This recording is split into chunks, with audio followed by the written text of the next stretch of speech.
ஐயப்பனை எப்போதும் வழிபடலாம். அதே முதல் வருஷம்னா கன்னிமாறு, 18வது வருஷம்னா குருசாமி, அதே 18 வருஷம் பூர்த்தினா தென்னங்கிணறு, பிள்ளை வேணுனா மணி. புல்மேட்டு பகுதியில் தேவர்களும் வானவர்களும் கூப்பிட விண் நட்சத்திர அளவில் 3 முறை தோன்றி மறைவேன். எரிமேலியில் பேட்டை சொல்லிட்டு பெரும்பாதையில் போகலாம். மற்ற நாட்களில் பம்பையில் நீராடி கணபதியை வணங்கிட்டு சிறுபாதை. இது 2 தான் வித்தியாசமே தவிர. இன்று நாம் சிந்திக்க இருக்கக்கூடிய தலைப்பு எங்கேயும் எப்போதும் ஐயப்பா. உங்களுக்கு ரொம்ப விசித்திரமாக இருக்கும். பொதுவாக கார்த்திகை மாலையிட்டு மார்கழி கட்டும் கட்டி மகர சங்கராந்தி பார்க்கக்கூடிய ஐயப்பனை எங்கேயும் எப்போதும் எப்படி கொண்டாட முடியும்?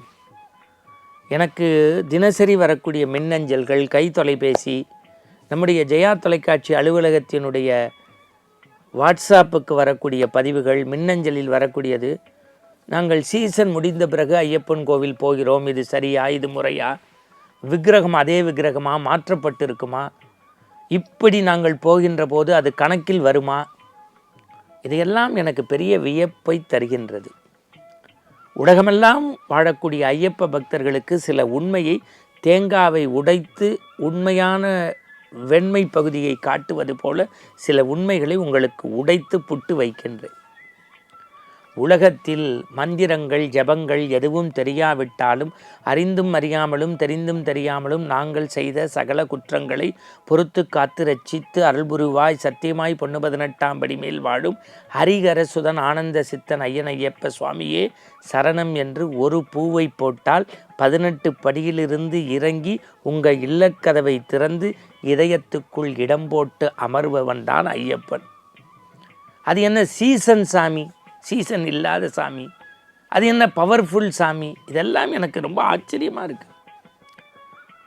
மகர சங்கராந்தி என்பது என்ன என்று கேட்டால், பந்தளத்து மகாராஜா குழந்தையாக பிறந்தவன் தாயின் தலைவலியை தீர்த்து தன்னுடைய பிறவியினுடைய பயன் முடிந்த பிறகு ஒரு அம்பை இட்டு புல்மேட்டுக்கு எதிர்ப்பகுதியில் ஆலயத்தை எடுப்பச் சொல்லி தன் உருவத்தை பிரதிஷ்டை செய்து தனக்கு ஆபரணமாக அணிந்து பார்த்ததை மகர சங்கராந்திரி அன்று கொண்டு வந்து நீங்கள் மாலை பொழுதில் போட்டு தூபதீப ஆராதனை காட்டுகின்ற போது புல்மேட்டு பகுதியில் தேவர்களும் வானவர்களும் கூப்பிட விண் நட்சத்திர அளவில் 3 முறை தோன்றி மறைவேன்.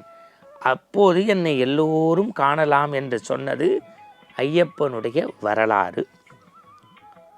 இன்றைக்கும் இது தொடர்ந்து நடந்து கொண்டிருக்கிறது.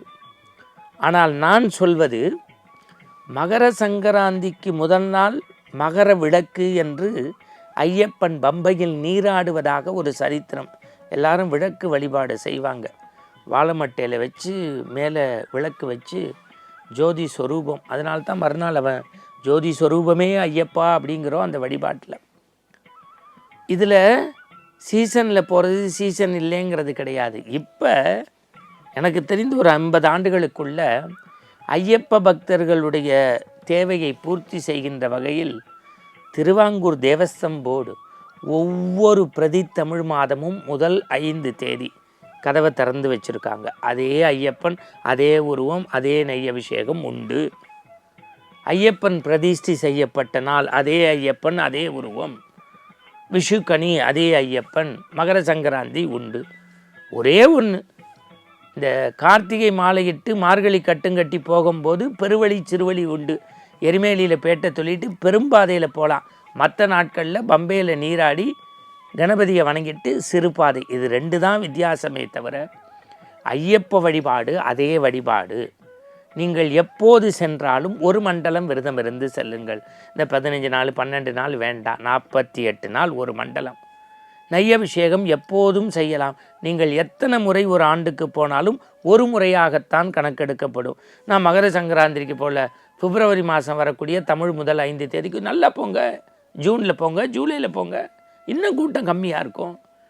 ஐயப்பனை எப்போதும் வழிபடலாம். அதே முதல் வருஷம்னா கன்னிமாறு, 18வது வருஷம்னா குருசாமி, அதே 18 வருஷம் பூர்த்தினா தென்னங்கிணறு, பிள்ளை வேணுனா மணி, திருமணம் வேணும்னா சட்டத்துணி, அதே நெய்ய அபிஷேகம். என்ன பொய்யின்றி மெய்யோடு நெய் கொண்டு போகணும்.